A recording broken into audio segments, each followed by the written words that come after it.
Okay, so I have these to come back to you. And that's one of the things I want to make sure that we do at the end of class today. Everybody should get those back. As I said, I did have a couple people who I was not able to enter grades for. And we'll deal with that when we get to the end of the class. Okay? What I want to do with you today is I need to go through a little bit of, I want to go through some of the vocabulary words so that you understand the lingo that we're using here. Some of you have started using them, and I think that's wonderful. And what I need to do is I need to get all of you to the point where you're comfortable using the terminology that people use in graphic design. So that's where I'm headed with this today.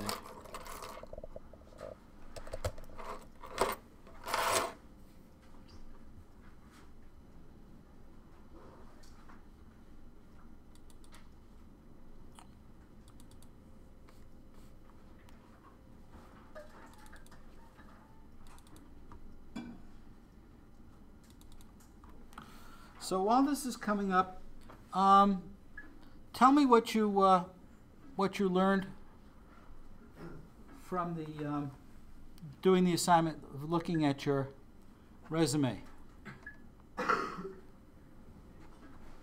What did you discover?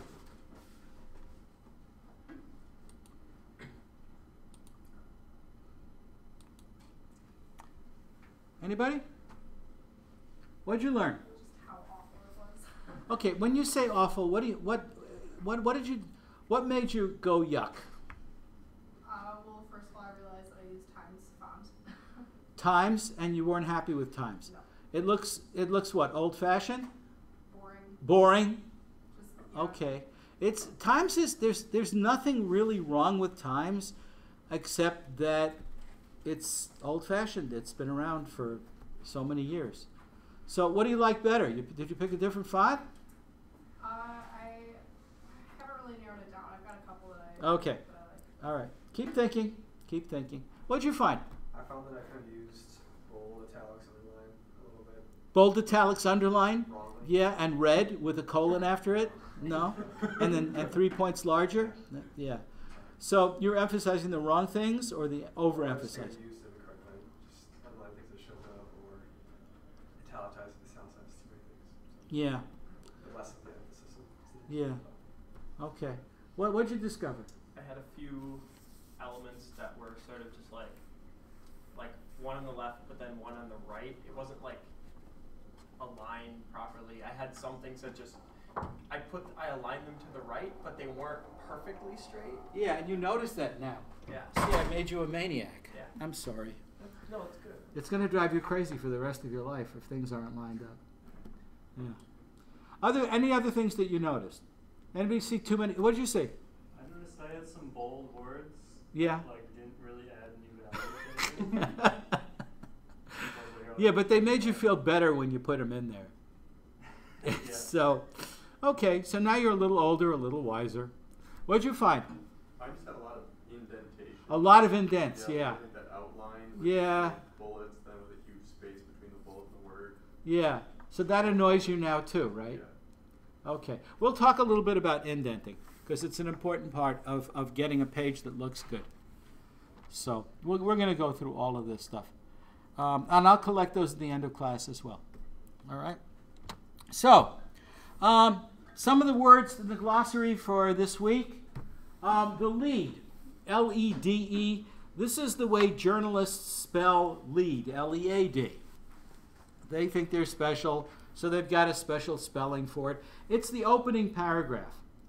And if you've ever done any writing, you probably were told that the opening paragraph is really, really important. And writing a good lead is half the job right there. Many times, I used to do some more training for the Wisconsin Engineer. I don't do so much training anymore, but I used to do a lot of training, and very often the students would come in with their first article, their first drafts, and I would look at them and I would say, why don't you try leading with the second paragraph or the third paragraph and see what happens? And you wouldn't believe how many times just moving the second or third paragraph up to the top makes a difference. Because very often when we write, we just sort of sit there and we get our brains going and we type a little bit and type a little bit more, and then we get to the real stuff. And if you can train yourself to think, I got to put the real stuff first, you'll write a better lead. But that's what writers need to learn how to do. How to write an opening paragraph that really grabs them. Okay? This is called body text. All of the text here is body text. There are no heads. There's nothing that stands out. It's all body text. You'll notice that the first paragraph up there is not indented. The purpose of indenting is to show readers that you're starting a new paragraph. If you're at the top of the page and it's all new stuff, why do you need to indent? You don't. If you take a look at some magazines, take a look at some books, you will discover that the first paragraph of each section is not indented. You don't need to. And that's a very common way of doing things. The other paragraphs here are indented. Here's white space. Some of you, I was very, very happy to see that quite a few of you recognized white space when you saw it. There was one student who said, well, it's white space, but it's not really white. It's teal blue. I thought, that's great. That's exactly what I'm trying to teach you. And this is called a footer. And the difference between a header and a head and a footer and a foot, a header is something that runs on every page. So a header for a magazine might have the name of the magazine, and that might appear on every page. When you turn in a paper to one of your professors, you're told to put your name on every page. And very often that'll be the header. A head is an introduction to a section. And writing good heads is a real art. If you become good at writing real heads, people will love you. Because then people, all they have to do is read the heads and they know what's in the whole article. And then they don't have to read the whole thing, even though it's beautiful. What can I say? So this is a footer, and this is a running footer. It's going to appear on the bottom of every page. It's actually, it's a rule. It's about, I think, probably an 18-point rule, and the color is purple, and the type is reversed out of it. That's what we call reversed out. And that would appear at the bottom of every page. All right? This is wraparound text. What's happened here is that the text wraps around the image. That's called wraparound. And very easy to set up in Word. Very, very easy to set up in InDesign. InDesign gives you lots more options. But it enables you to put the picture right in the story without interrupting it. I can always tell when I've got a beginner because they'll turn in the text and it'll stop right in the middle of the page and there'll be a picture and then it'll start again and they'll keep going because they don't know how to do this. It's not hard. I'll show you how to do it.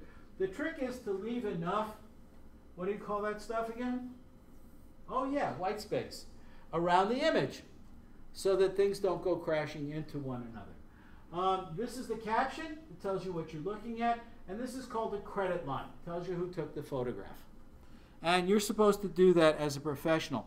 Now, when we get to, I'm going to teach you a little bit about captions and how to set up captions.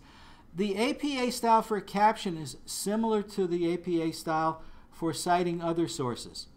So if your image, if your photograph, if your chart, your figure, your CAD drawing came from some other place, you're expected to put a credit line under it. It actually goes into the caption.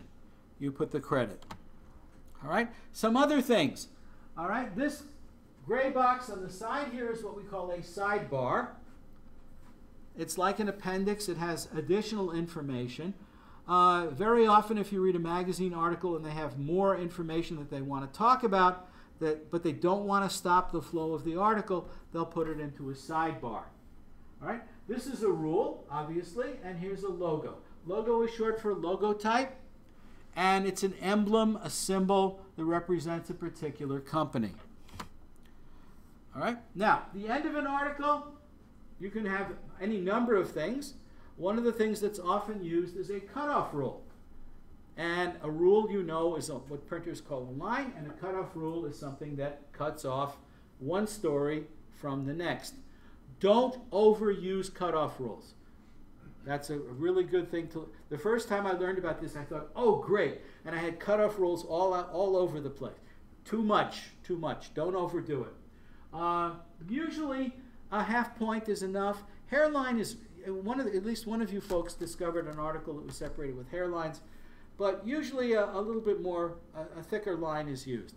So a half point, even a whole point, 1 point line, a 1 point rule will do it. This is called a drop cap.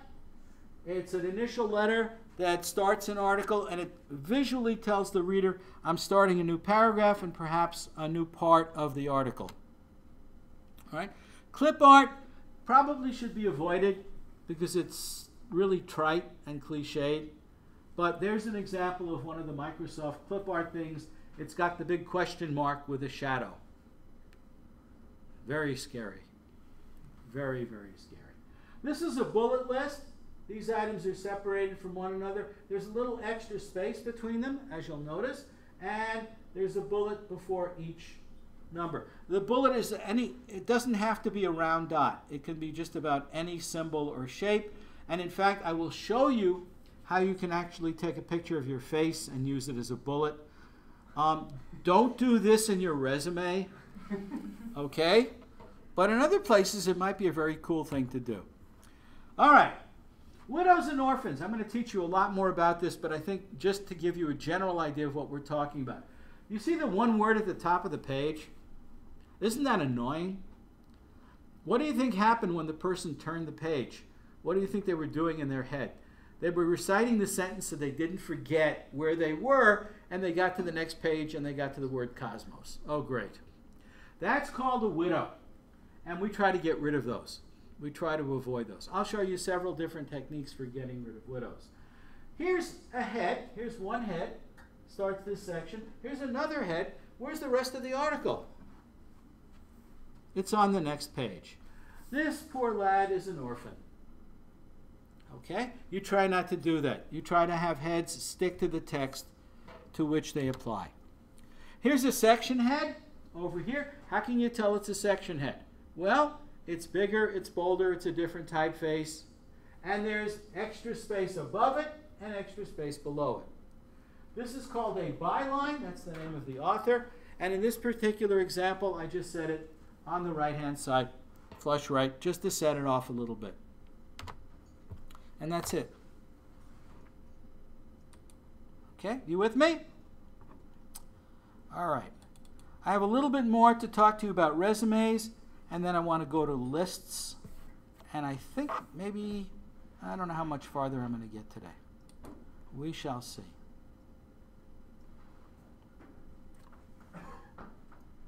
Okay. I think I talked to you about that.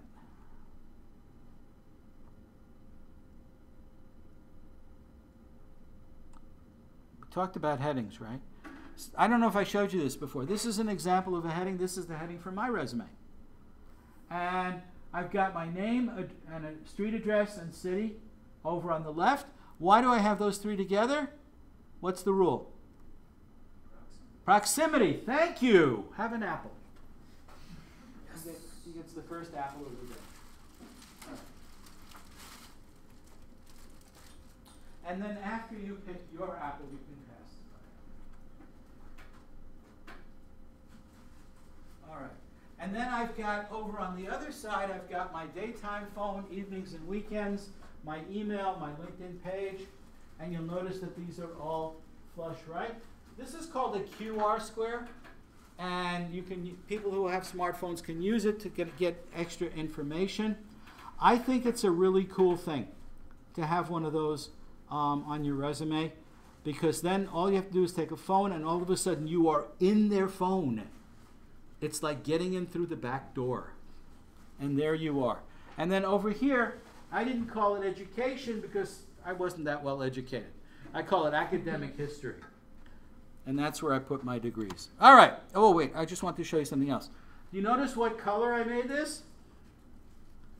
Yeah. That's the way you use gray. It's there. The header is there. You know what the section is called. But it's gray. All right. Here's another one. Did I show you this one? I think I talked about this one before, right?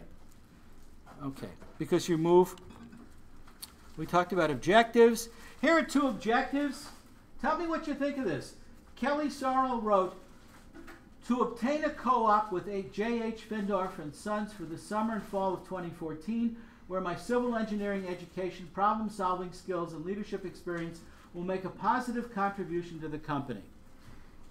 Is that helpful? What do you think? I think it's way too narrow. You think it's way too narrow?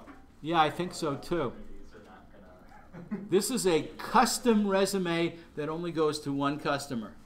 And she's going to have to rewrite it for every single person. All right, here's Zhang, and Zhang wrote objectives. Seeking a summer internship to develop work experience and enhance my knowledge of nuclear engineering.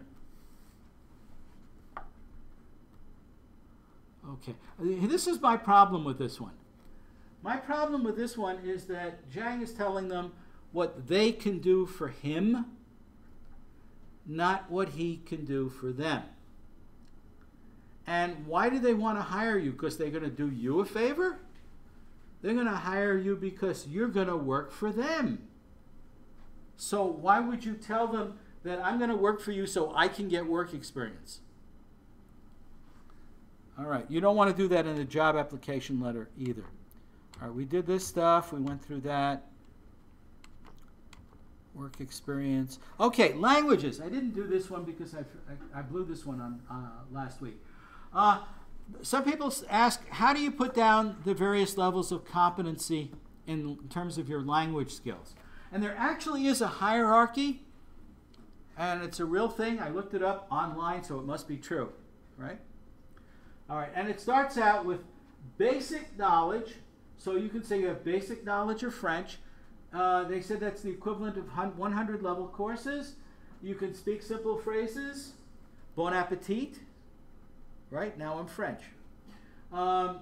Sentences, elementary reading and writing, and then conversant. That's the intermediate level.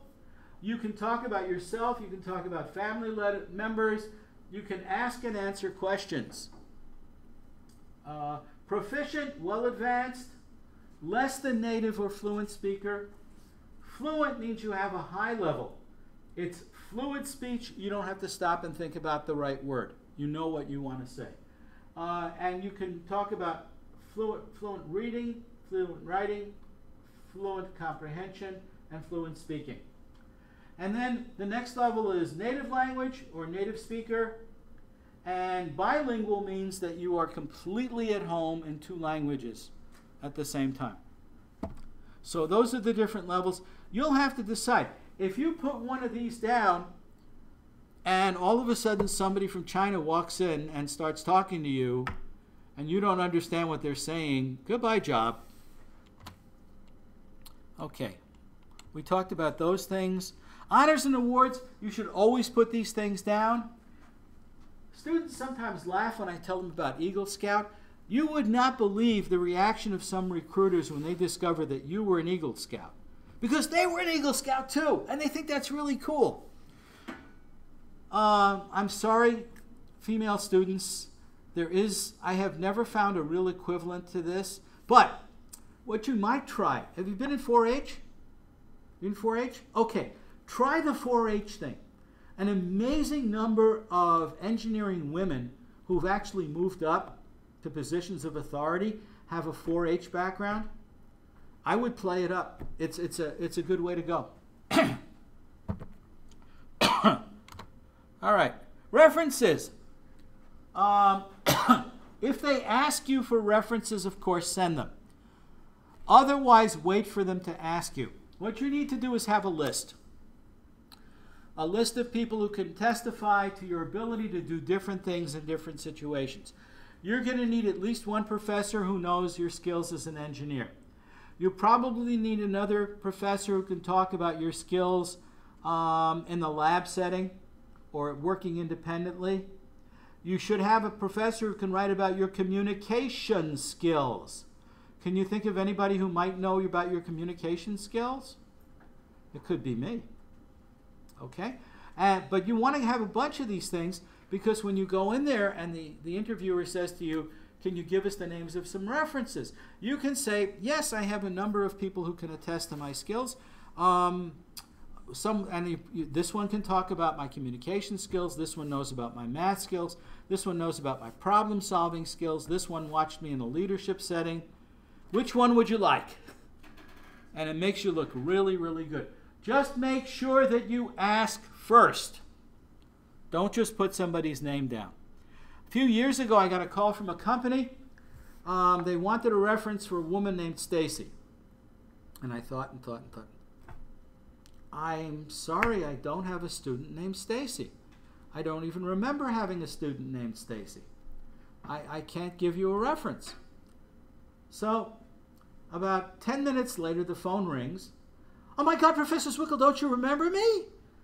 I was a counselor for Camp Badger. Oh, Stacy, yeah, now I remember you. You put me down as a reference without asking me. Yeah, we had a conversation. Yeah. And then after that conversation, I got an email, and then later that day, I got another phone call from the same woman, and now I was able to talk about Stacy. Okay, don't do that. This is some advice that they give you. Action verbs, don't overuse I. Be truthful. Don't list salaries or fees. You really don't need to do that. Okay? You know how much you need to live on. If they say, well, we're willing to pay you $15.75 an hour, and they make it sound like it's a big deal, it's not a big deal. You know, you pull out your little calculator, multiply that by 2080, you've got 1 year, you don't want to live on that. If you've got gaps, and some of you will have gaps, it happens. I got gaps. I'm not going to tell you where they are. But there were times when I was between gigs, let's say. All right? You just explain them. You don't have to put that in the resume. You can wait for the interview. Talk about them there. So, some cartoons.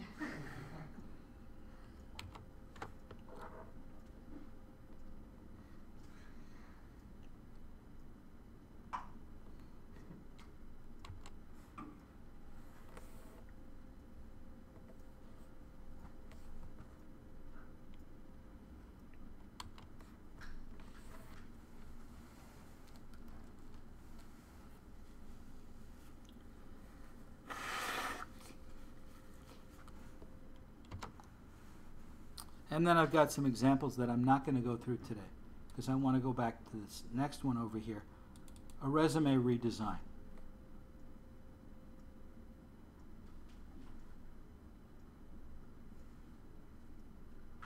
This resume is almost always accompanied by a letter. Even when you apply for a job online and they just say, send us a resume, there's going to be a box on the screen for additional information. That's where the job application letter should go. And the job application letter is a response, it's a direct response to what's in the ad.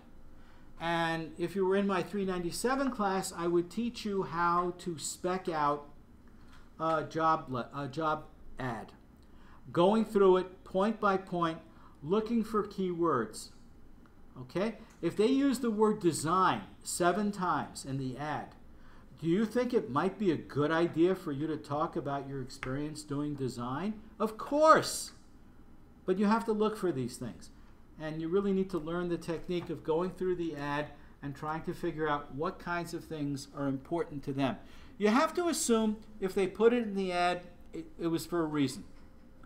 And then you have to try to respond to those things. All right, so let's talk about the resume and redesign. This is an original resume, and it's a format that many of you will find very familiar. I think it's very similar to the career services template that they use. You'll see that up there it's got his name, his email, his phone number, then objectives, education, work experience, extracurriculars, achievements, and skills. So what can we do with this thing to make it a little bit more exciting? All right. This document was written in Word, and all the text is in Calibri. And just in case I didn't make it abundantly clear, that's one of the ugliest typefaces ever. Pick something better. Pick something more legible, something that looks more professional than Calibri. if you use the default when you're writing your resume, they're going to assume, oh, this is a person who always uses defaults and never thinks original thoughts. I just made that up. It's not true. But it could be. You're going to run into one maniac out there who really thinks that way. All right, other things. Let's see. We've got the header set off by a rule. That's not a bad thing. But there's no home address.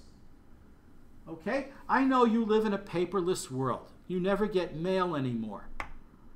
But you're going to apply to one company that responds to applications by mail, and you're going to miss it because you never check your mailbox. So put your home address down there. Make sure that you give them as many channels to reach you as possible. The margins are 1/2 inch, top left, bottom right. How does that look to you?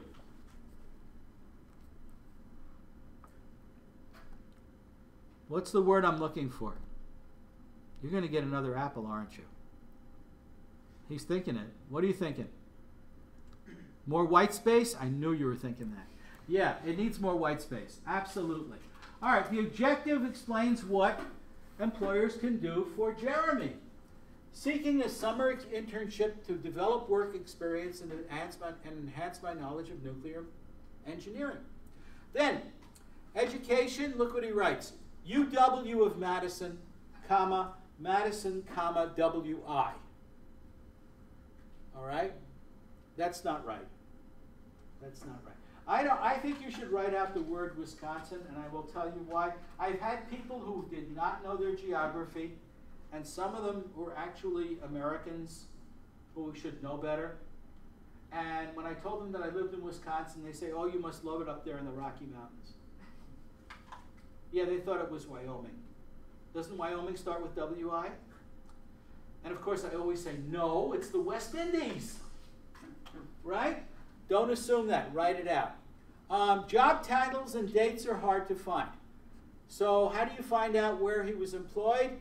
Well, he's got kind of a, here's a little line, full academic year 2013-2014, employed for 2014-15 academic year, 30-hour 2013, 2014. They're a little bit, they could be better than that. And the job title isn't clear at all. All right? What did he do for UW-Madison? Well, you go over here and you discover he was custodian. Here, facility student supervisor. All right? The bullets are default spacing, which means they're too far away. And the section titles are bold and all uppercase. Now, what's the deal with all uppercase? It's not the end of the world. But there are a lot of people who say it's like shouting. There are people who say it looks like children, like a little kid writing for the first time. They write with all caps. So it's probably something that you want to stay away from. And it emphasizes the wrong thing. As we talked about last time, the emphasis here is on this big, bold word, education. Well, what really matters is where you went to school and what you learned there. And that's what you don't find here. So here's my first revision in Word. Okay, I changed the heads. I made them Gill Sans,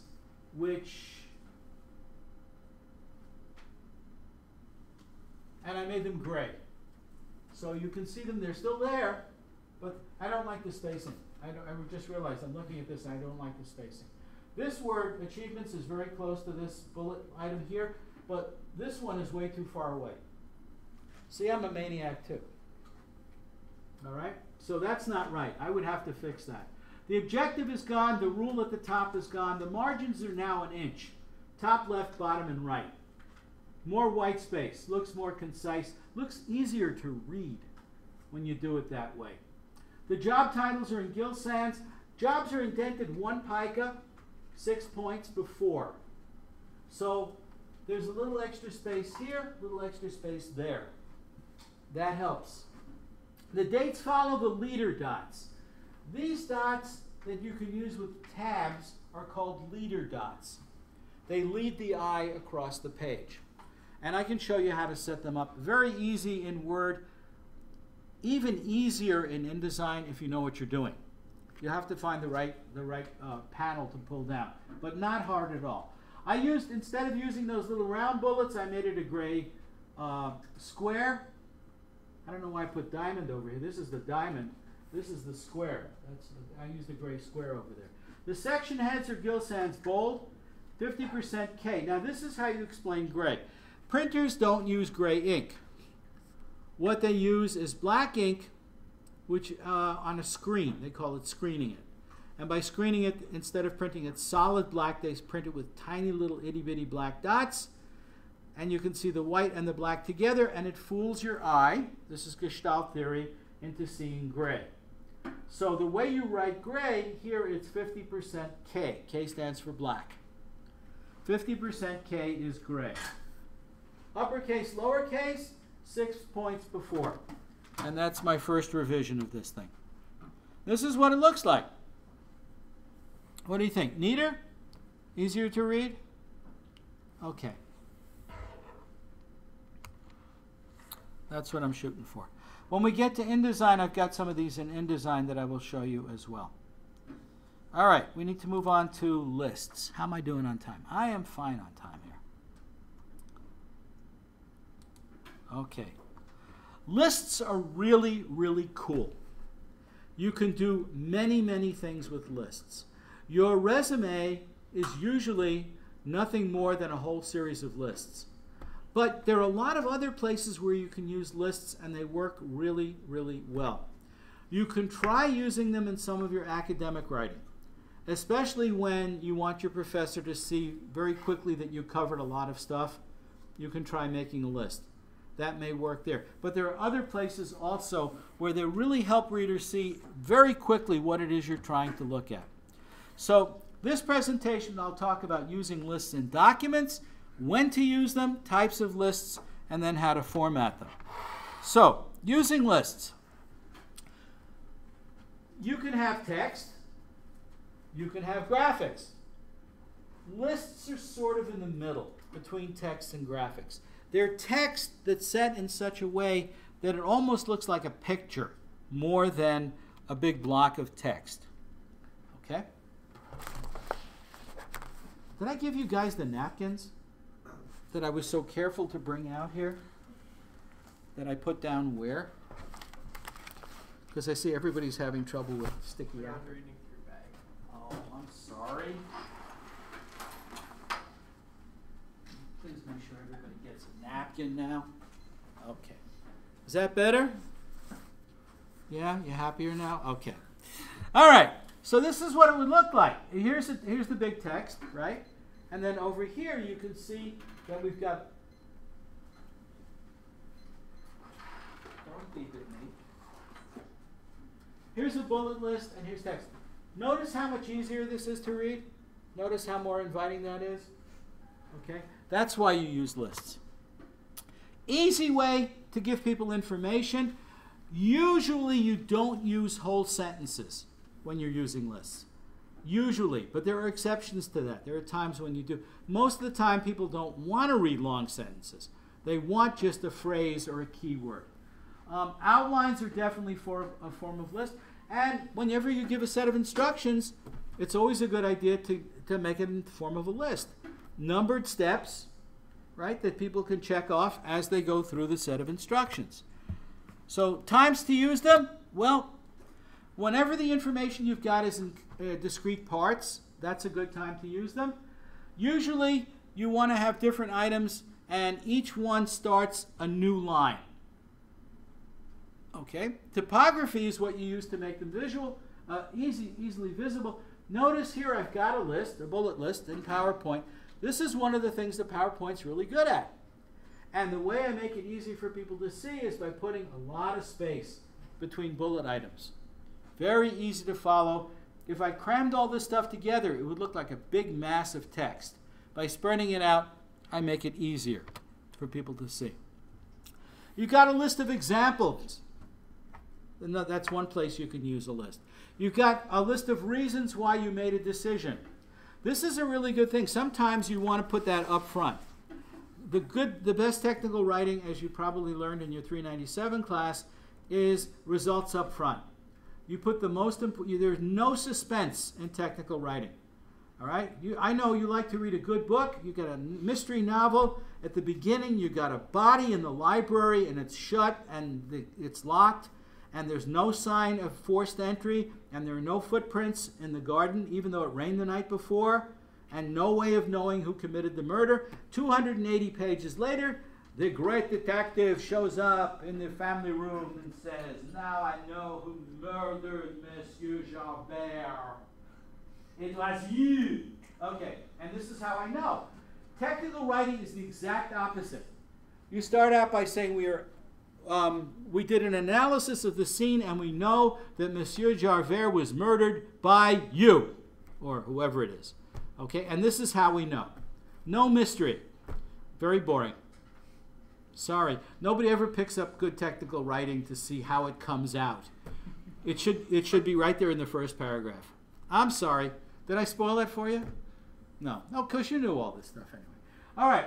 A list of conclusions, recommendations, steps in a process. The same as with an instruction set, except now you're not telling people how to do it. You're explaining how it is done by other people. Cautions and warnings, limitations or restrictions, all of that stuff will work well in lists. On your resume, of course, you see it all the time. Instruction set, here's an instruction set up here. Well, here's a part from a resume at the very top. Let's start up there. What did you do in that particular job? Cleaning and painting machines, sorting parts, updating safety manuals. That could be part of somebody's resume, right? Notice that all of the verbs end in ing. That's called parallelism. And parallel structure is really important when you're designing lists. You want to make it really easy for people to go through the list and understand that all the items on this list belong in the list. Here's a process, here's an instruction set. Measure the area, order the paint, purchase the rollers, mask off the area, mix the paint. You'll notice that all of these are given as commands. Okay? That's how it's done. That's how you do it. And then here's a timeline. Okay, we've got the dates, and then we've got a colon, and then we've got the event that took place on that day. There are also membership lists. Some of you used table of contents as an example of repetition in your assignment. That's a list too. A table of contents is a form of a list. The trick is to make it interesting without making it really, really complicated. People want to be able to find the article they want to read, and they want to see the page number, and they don't really want the whole story of your life. And some magazines get a little bit carried away, I think. Have you heard this expression, listicle? It's an article in the form of a list. And here's an example of Glamour magazine, and it appears to me, I don't read Glamour, but it looks to me like just about everything in Glamour is a list. Okay? 12 winners give you life advice. 7 reasons guys love you just the way you are. 39 cutest holiday outfits. Okay? These are all lists. So that's a way of doing it. This is a new term. It's a trendy word. You're going to sound really cool talking about writing a listicle, and you probably shouldn't do that much past 2016, because then people are going to think you're a hep cat and that you're really groovy. Okay. All right. 5 reasons listicles are here to stay. I love it. The perfect listicle. 5 reasons listicles are here to stay. Notice how they do this. Is from online. You can do this stuff online too. I mean, it doesn't have to be in print. Okay, so we start out with a bold number. There's no period, there's no paren or anything. It's just a bold number, and then we start writing. Same thing over here, same thing over here. Look, you can see it's a list. Yes, sir? I have to say I appreciate that they used a listicle to talk about listicles. Isn't that wonderful? I think that's just awesome. I'm not sure if that's irony or not, but it could be. Yeah, one of them is called 5 Reasons, and the other one is called the Top 9 Things You Need to Know. So there you go, folks. That's it. All right. Bullet, numbered, and title. This is what you really need to know. When you want your readers to think about an order, when there's some reason that you have things going in a certain order, you use numbers or letters. People will take a look at a numbered list, and they will assume A comes before B, before C, before D, for a reason. If you don't want them to make that assumption, then you use a bullet list. So that's the first thing you need to know. Here's an example of a bullet list, a whole bunch of states, and there's nothing special about the order. It's just a list of states. So I just put check marks. All right? Now, an editor catching this will ask you if you can put them in alphabetical order, because that's how editors' brains work. Melissa, is that what you do? I can't say I've ever made that request.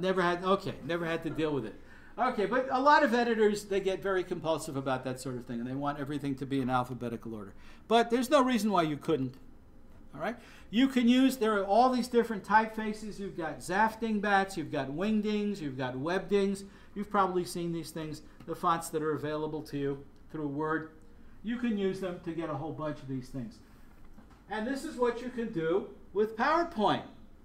You can turn your face into a bullet. See? I wouldn't do that in public, probably. All right. Now, you need to know about APA style. When you took the 397 class, one of the first things they taught you was to use APA for citations. In other words, to how to tell people where your sources are. But there's more to APA style than just citations.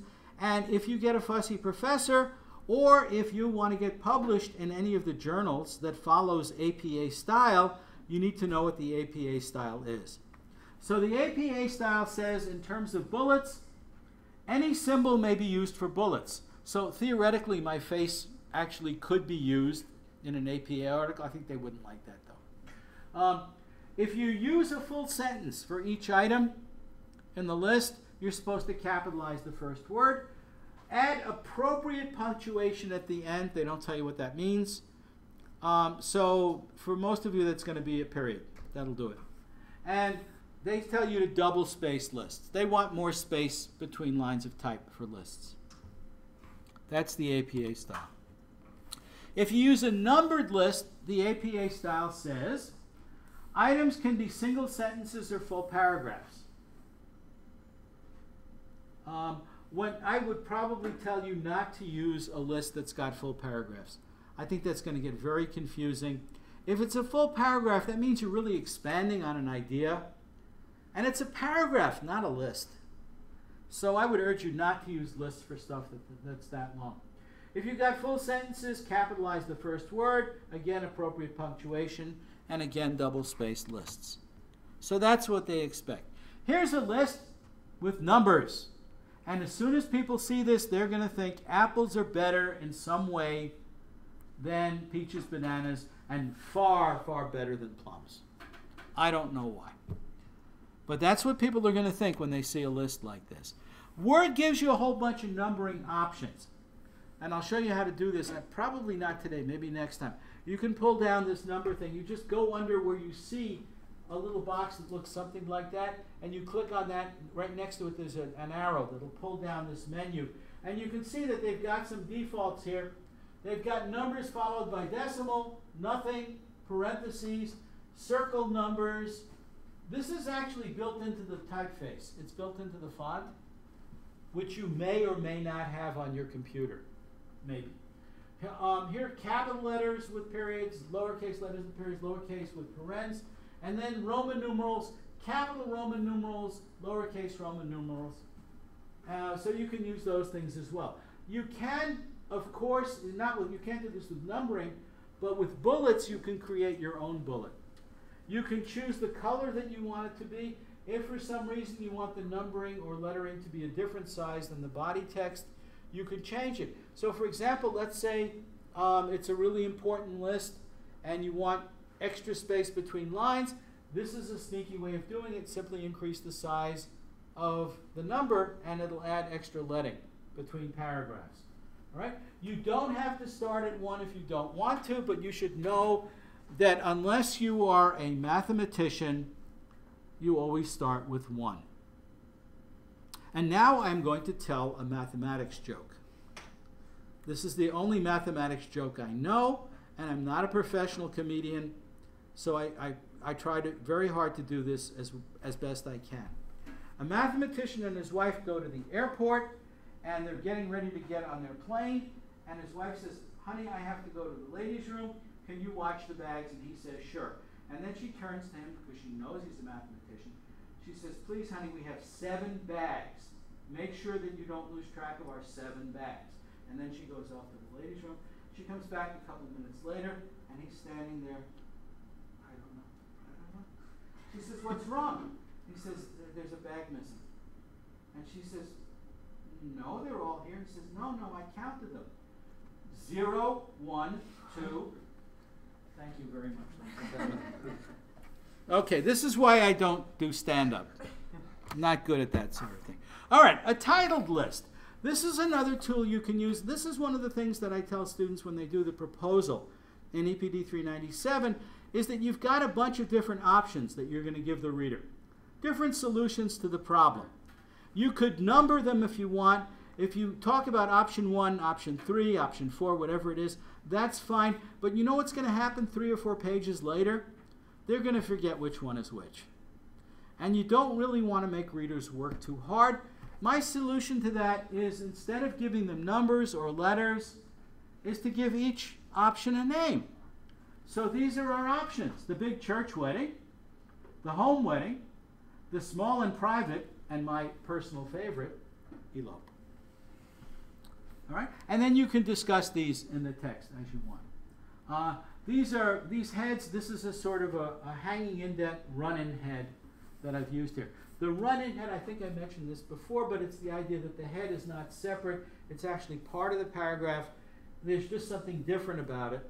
And here I've made it blue and bold. And that becomes a head that introduces that particular item on the list. All right, formatting them. The hanging indent, you'll spot this in Word. It always looks like this. This is the first line, and this is every other line in the paragraph. That's how you do that in Word. It's very similar in InDesign when we get to that, except that the little things are black and not blue. All right? This little box at the bottom here, if you click on that, you can move both of them at the same time. But otherwise, you use this home plate thing. This is for the first line. This is for the rest of them. And this is what a hanging indent looks like. So you can hang the bullets outside of the text. The text aligns over here. The hanging bullets hang out here. All right? That's called a hanging indent. Punctuation. You've got some different options here. You can leave out punctuation altogether. If it's just a phrase, there's no reason to put in punctuation. You'll notice that the first item here, there's no punctuation. You don't need it. The reason that we use punctuation is to tell the reader, you have reached the end of the sentence. We are about to start a new sentence. But if you've got a list, it's obvious that there's a new sentence coming. You don't really need the punctuation for design purposes. You can treat it like a series. And if you use, a series is something, a bunch of items that are separated by commas. And if you do that, then you need to put the comma over here and then a connector. You need to use some kind of conjunction. You can use or, and, whatever it is you want to use over there. And finally, you can treat each item as though there was a separate sentence, and then you put the punctuation in. So these are all good options. They'll all work just fine. Think about them as you design your lists. All right? So we'll take a look at some of these things. List in the text, that's called series, and then we'll talk about some of these others. The APA style tells you that you can have a list inside a paragraph. You can actually write a sentence saying that I have taken trips to Spain, Germany, France, and China. And you separate those items with commas. That's a list. It's just called a series list, and it sits right inside a sentence. It may be longer. It gets more awkward if it gets more than one sentence, because you don't see them all together. And generally speaking, if you want this to work, you should really keep it as short as possible. Now, the APA style says that all in-text lists should include a serial comma. Have I talked to you about the serial comma? Because this is a design element that you need to know about. It has to do, sometimes it's referred to as the Harvard comma, or it may be referred to as the optional comma. So here's a sentence.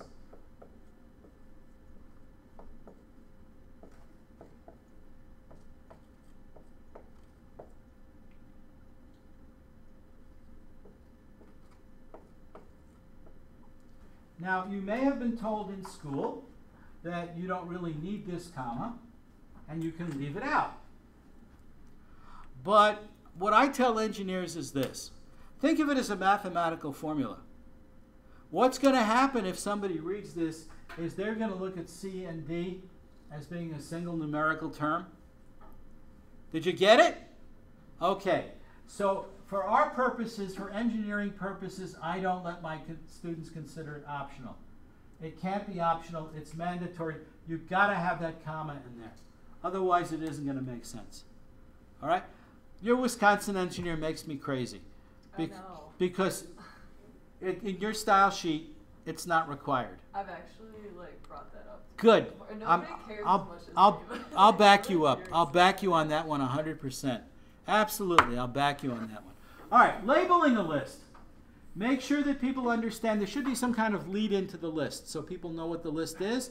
So, examples include, that's a lead in, and what I did was I put a colon over here. That signals to the reader what follows is a list. All right, outline. You all learned to do outlining. I hope you learned to do outlining in middle school because that's how they taught you to take notes. You still do that? Or you just write everything the professor says?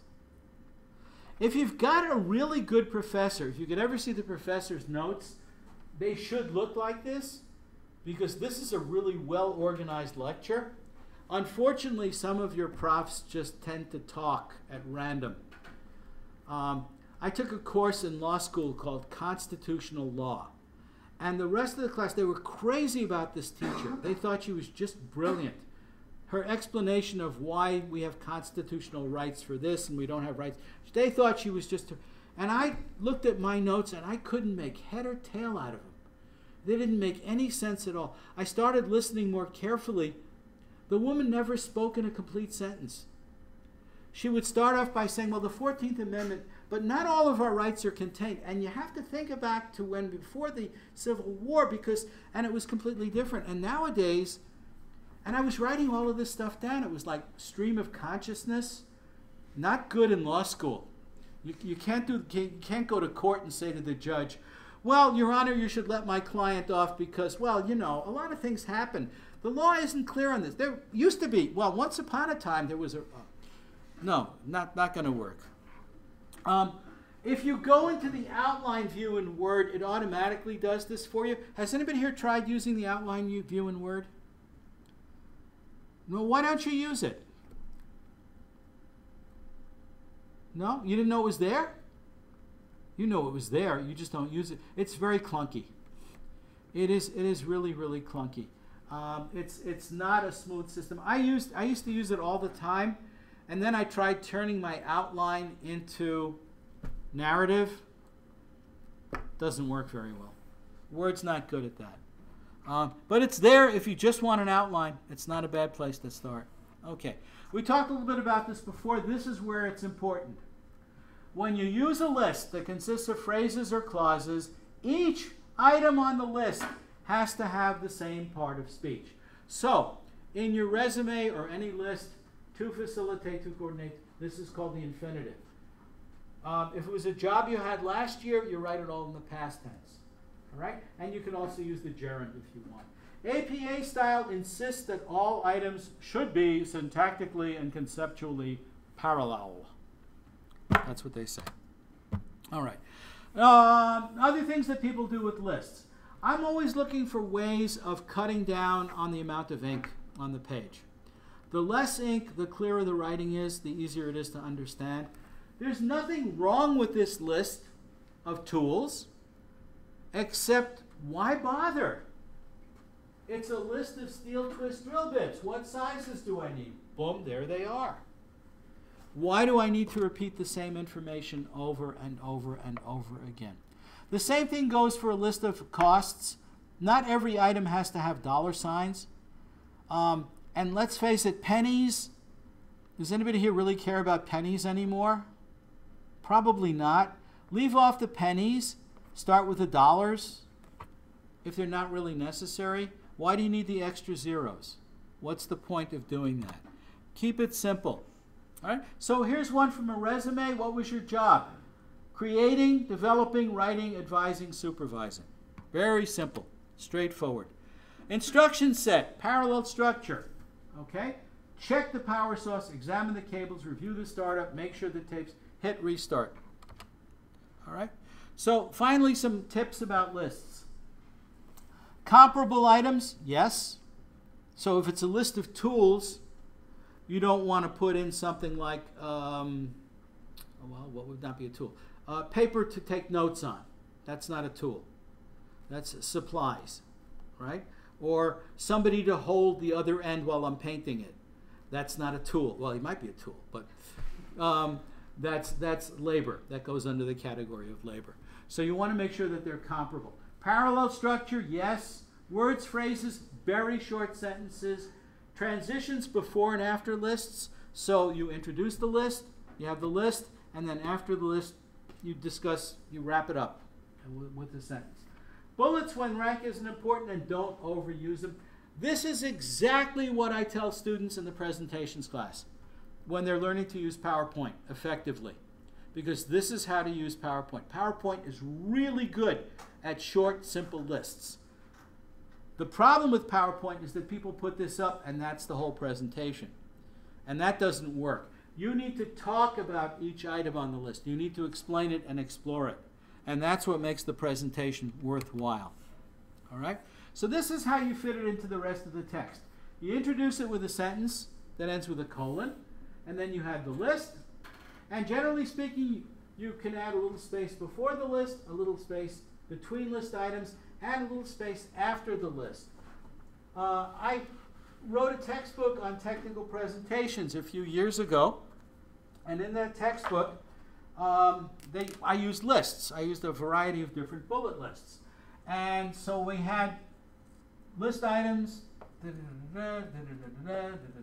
When they sent me the galleys, they sent them to me as a Word document.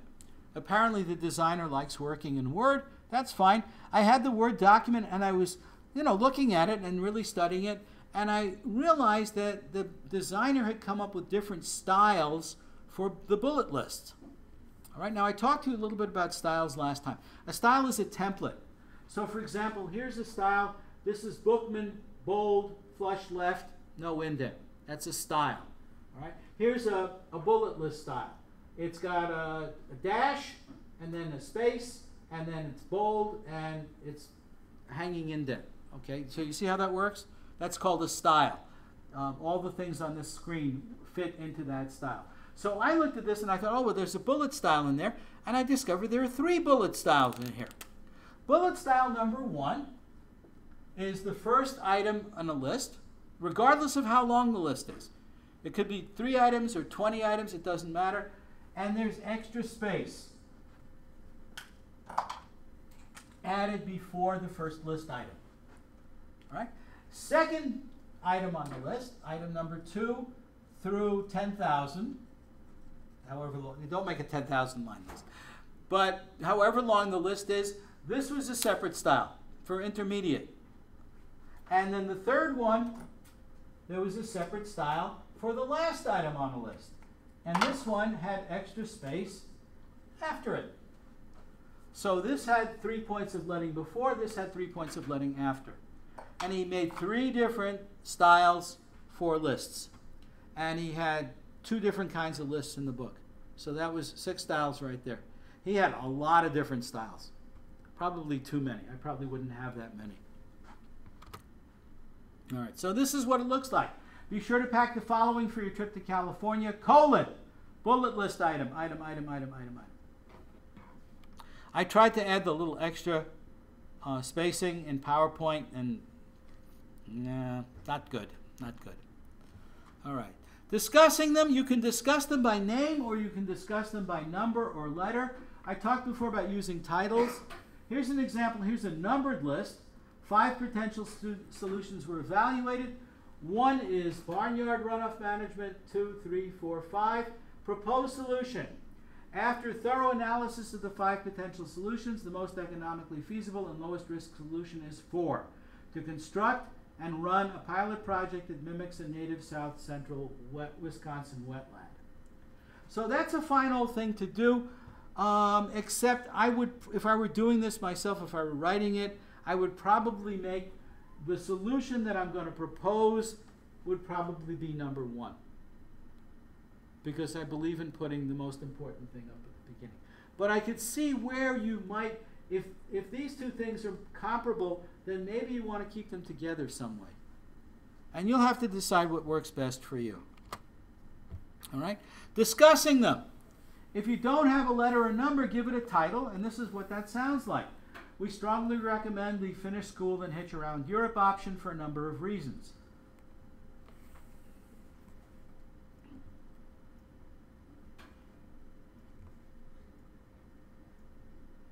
So this is where you discuss them by name, by title. And that's the end of lists. Okay? How am I doing here? Okay. So now what I need to do is I need to show you how to do this in Word. This is the tricky one.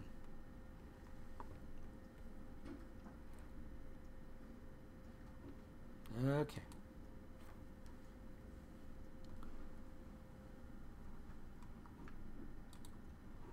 All right. Word has, okay, there you can see a bullet. That's me and my dog Bogey. He's the beagle. Okay. Word has one-shot formatting. InDesign, if you want to really do lists right, you have to create a style.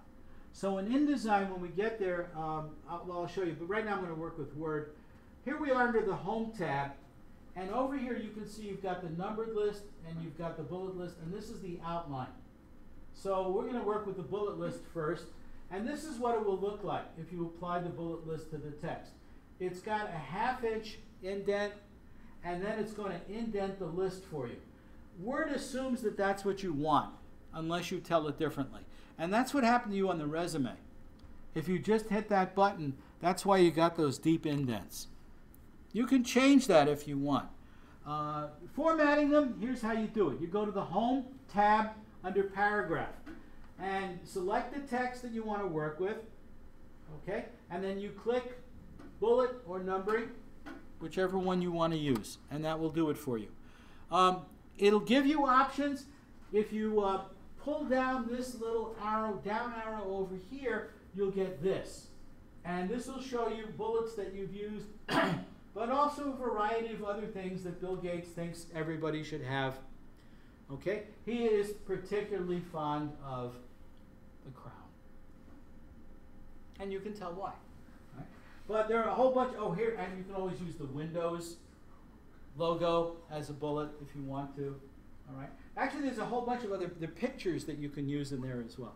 And certainly you're welcome to use a picture of me and my dog Bogey as you wish. But you can choose bullets or numbering. You can, and when you pull this thing down, you can pick one or the other. This is with the bullets. You can define a new bullet if you want. You can pull a bullet out of another typeface if it's available on the computer and use that any which way you want. Now, I talked a little bit before about the indenting and spacing up here. So here's the hanging indent, and the default is going to be right here at a half an inch. You can move them closer. I think you can move them really close. And this is the proximity thing, right? This bullet goes with this text. There's no reason to have extra space in there. There really isn't.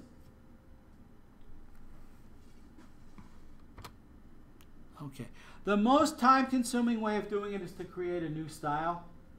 But what it'll do is, well, the thing about styles is that if it's a one-shot document, right? You have to write a report. It's one time only. It's going to one reader. You don't want to bother with styles, all right? 2 pages, it's gone. But if it's going to be a longer document, if it's something that you're going to use several times, you've got the September, October, November, December report, and you want them all to look fairly similar, then it's a smart thing to have styles, right? Because then you'll have the same kind of typefaces, the same bullet list formatting, the same paragraph formatting, from section to section and from month to month. So that's when you use styles. But for, you know, if I were just to make a one-page thing and hand it out, I wouldn't bother with styles. There's no point to it. But I need to teach you both because, you know, as you move through life, you are going to be writing longer and more complicated things.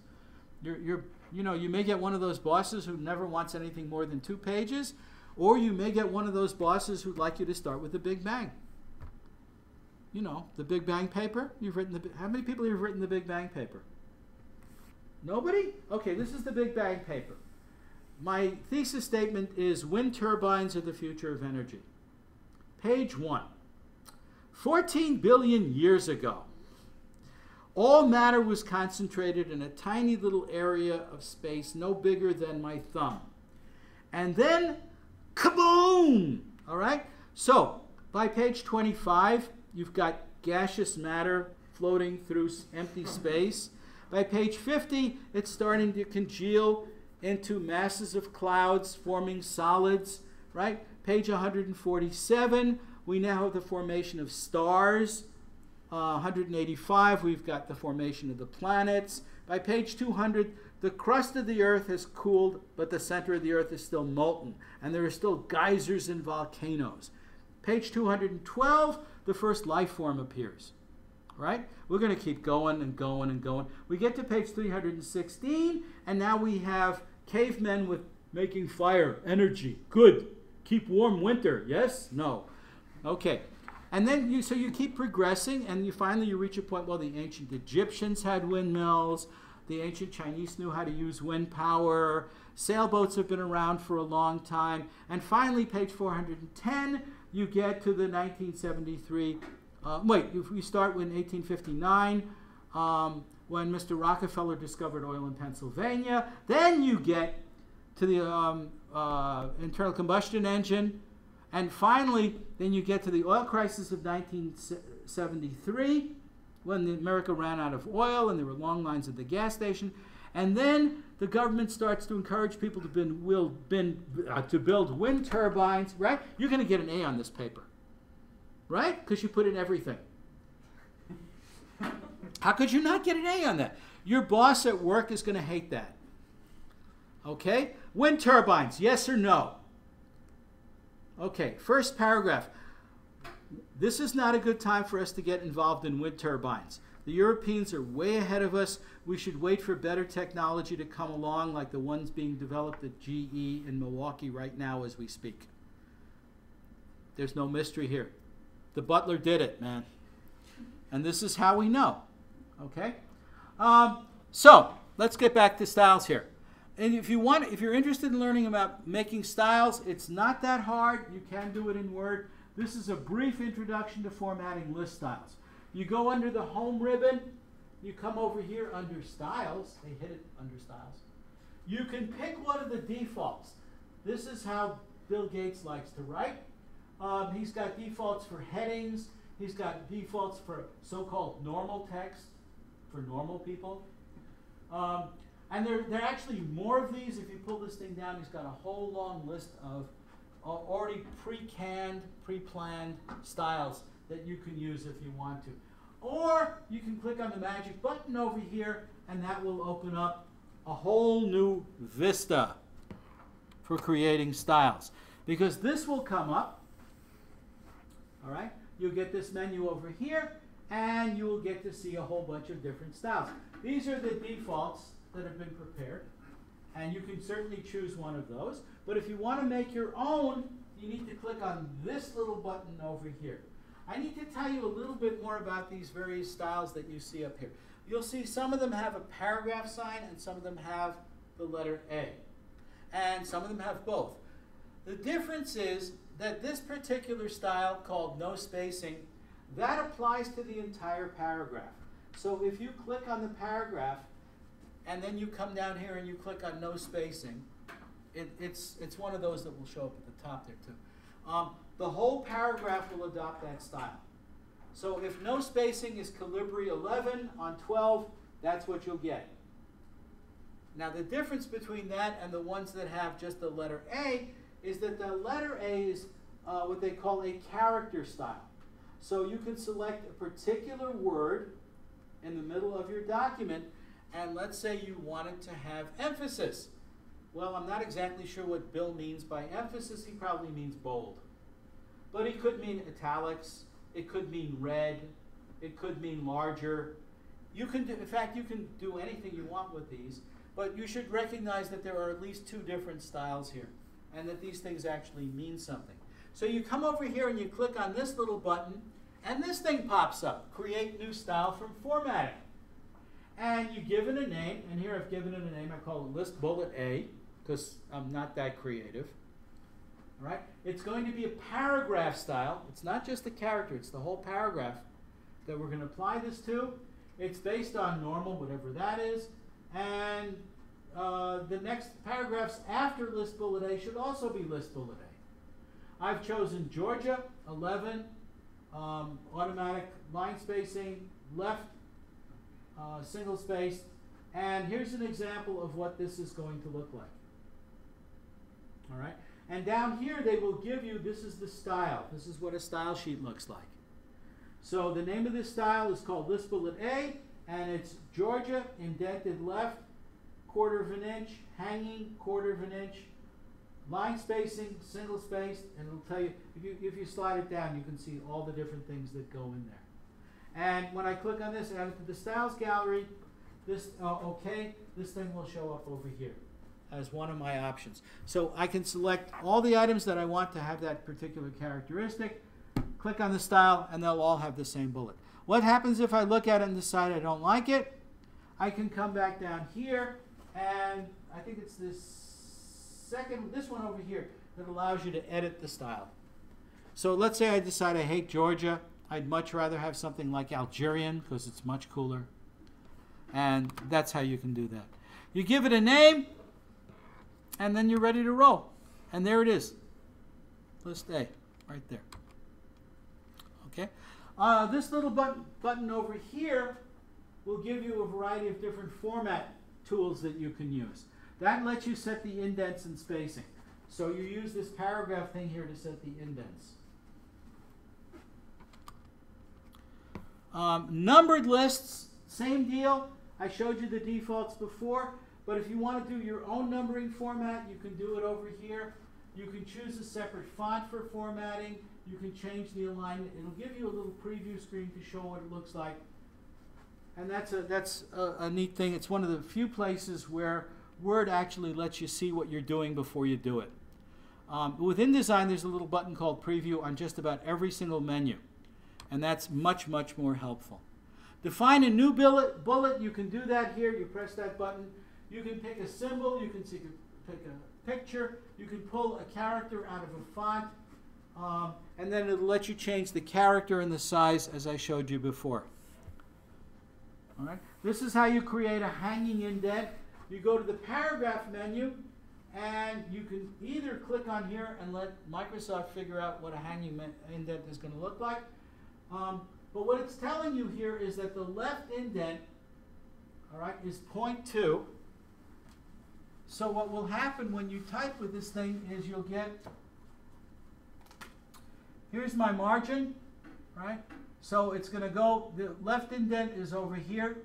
It's 0.2 inches. And theoretically, my text should start like that, right? But I've countermanded that over here by setting it hanging by 0.02. So what's going to happen is that this is going to cancel out. The text is going to start over here, but when you wrap around to the next line, it's going to go like that. And that's how you create a hanging indent. You can also do it by pulling the little home bases, the home plates, on the top of the tabs. But this is the way you do it for setting up a style. Questions? All right. And here you can see it. This is where my bullet list is with the indents and everything.